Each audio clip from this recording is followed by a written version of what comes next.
I'm a jungle guide on Jungle Stories TV.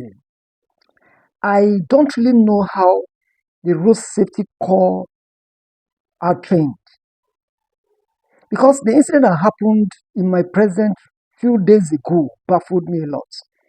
They don't act as if they are paramilitary at all. In my present in the morning, very early in the morning, around 7 to 7:15, at a spot along that Lagos Songo Express toll gate, I witnessed something that made me laugh. I was laughing all through until I left. About two vehicles were stopped. Maybe I believe those guys are the road safety corps. The place is very close to the road safety corps office. So the safety corps guys stopped two vehicles and they asked them to park. So why and the, I counted the total number of the road safety guys that were on ground at that particular time. There were about eight of them, which is a good one. But when I discovered that they stopped these two cars, and they were asking them to park, suddenly a Hummer bus was coming behind. This computer bus, computer bus that carries passenger. One was coming behind, tinted.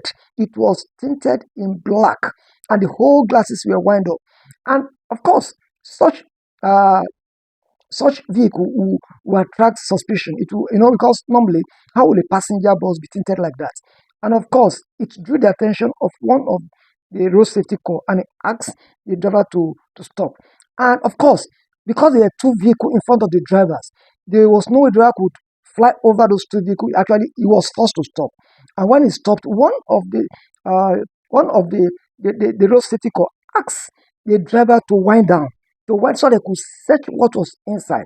Of course, I wouldn't know if it's the responsibility of course to search vehicle, but the vehicle seems so suspicious. And as a security agent, I think they have that power to search what was inside the vehicle, apart from the number things they are supposed to do, because the vehicle seems so suspicious. I was just standing watching them. That tinted glass on my boss, this computer boss, said that he was not going to wind down. Then the conductor now raised his head up and he was, president was, smiling with them. I think it's a ploy to beat that security strategy.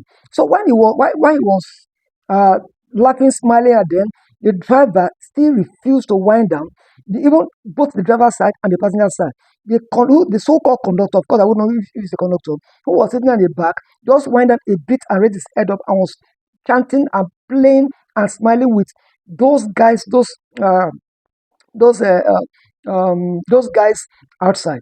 And you know what happened? Then one of them quickly went to the driver's side to deflate the tire. Do you know why he was trying to deflate the tire? This I told that there were two cars in front of this bus. This driver so smartly, so expertly handled, reversed, and while this man was trying to lose a valve and to deflate the tire, this driver within that small space, and there were about other, there were six other guys standing in front of the two cars.